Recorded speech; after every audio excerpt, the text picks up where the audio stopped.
Hey everybody, and welcome back to the Game Loop. Man, this week has been crazy.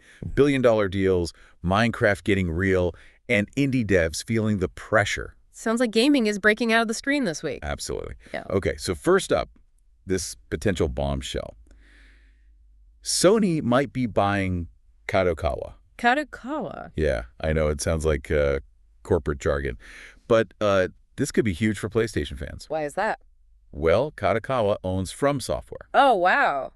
The Elden Ring and Souls people. Exactly. So if this happens, those games might just become PlayStation exclusives. Makes sense. Oh, and don't forget Bloodborne. Could this mean like a revival for PS5? Okay, maybe I'm getting ahead of myself, but still, the possibility. It's not just FromSoftware, though. Kadokawa also has Acquire, Spike Chunsoft, and Gacha Games. So we're talking RPGs, visual novels, a whole bunch of stuff. Exactly. This could really boost Sony's offerings across a lot of genres. It's a real power move. Speaking of power moves, Geoff Keighley's opening night live at Gamescom 2025 is getting even pricier, like 25% more expensive for advertisers.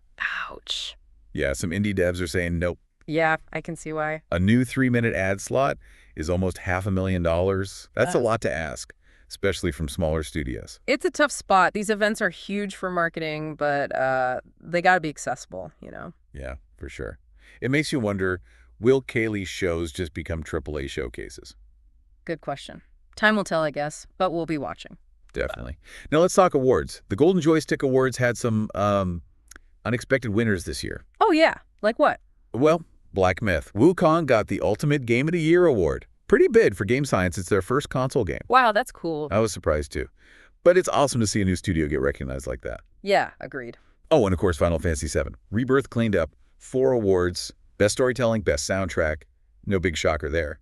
Not really, no. It's always interesting to see how these awards, recognize both the big names and the newcomers. Mm-hmm. Shows the range of talent in the industry. Totally. Oh, and I got to shout out Balatro.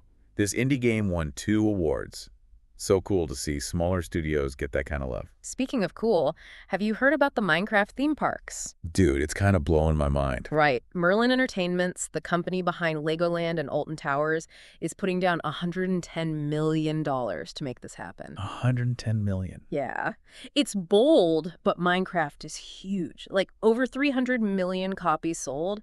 It's probably going to be a massive hit. Imagine walking into like a life-size Minecraft world. Mm-hmm. So cool. Or maybe a little scary, depending on what you like to build. Huh. It makes you wonder how they'll make it work, you know? Like, will it be about specific biomes or rides, or more about just exploring? Good point. Speaking of bringing games to life, Fortnite partnered with Nike.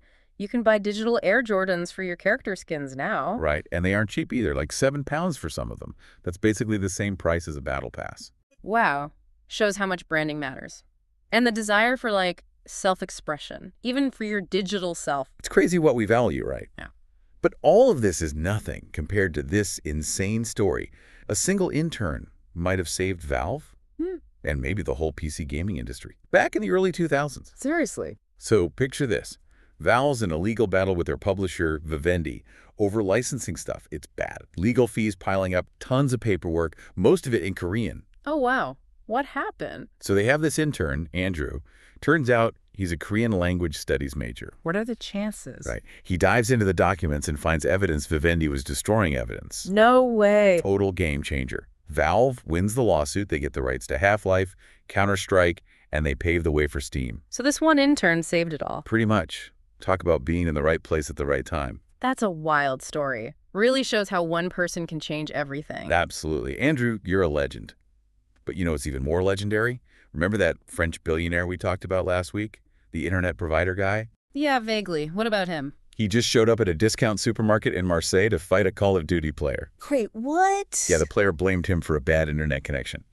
So this gamer, Jimmy BLLT Online, tweeted at the billionaire Xavier Neal back in May, challenged him to a duel in front of a little supermarket. He's kidding, right? Nope. Neal actually showed up 6 months later, ready to go. Seriously, he actually went. Oh, yeah. Jimmy BLOT backed out, said he had a stomach bug and a headache. Guess there are consequences to trash talking a billionaire online. I guess so. Maybe think before you tweet, especially if it's at a billionaire. For sure. Okay, let's get back on track. Good news for Xbox Game Pass Ultimate subscribers. You can stream select games from your own library now. Via cloud gaming. Yep. No more giant downloads or being stuck on one console. Just stream anywhere you have internet. They're starting with like 50 games, including Baldur's Gate 3, Cyberpunk 2077, even some indie stuff like Balatro and Hades. That's awesome. Makes Game Pass Ultimate even better, and it opens up those games to way more people. Exactly.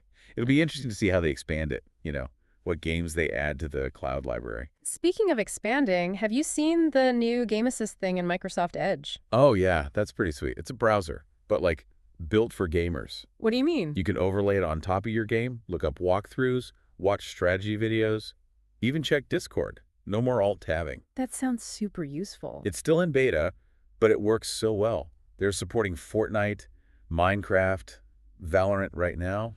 I'm sure they'll add more soon. That's great. Now for some less fun news.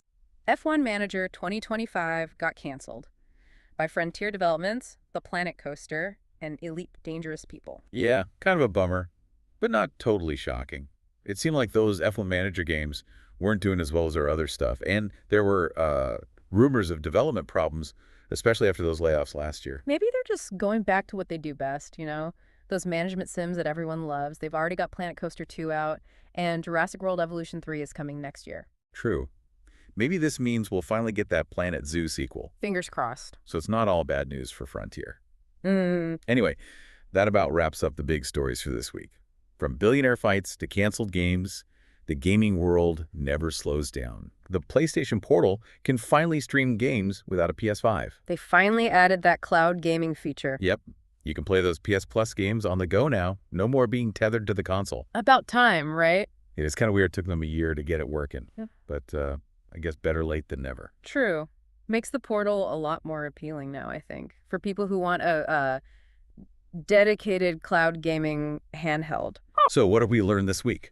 Seems like the gaming world is constantly changing, always pushing boundaries, finding new ways to connect with players, both in the games and in real life. Definitely. It's a really dynamic and exciting space to be a part of. Makes you wonder what's next. Right.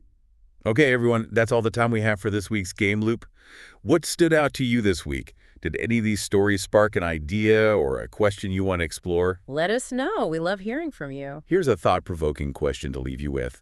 What would your ideal gaming-inspired real-world experience be? Let us know in the comments. Thanks for joining us on this wild ride through gaming news. Tune in next week for more. See ya.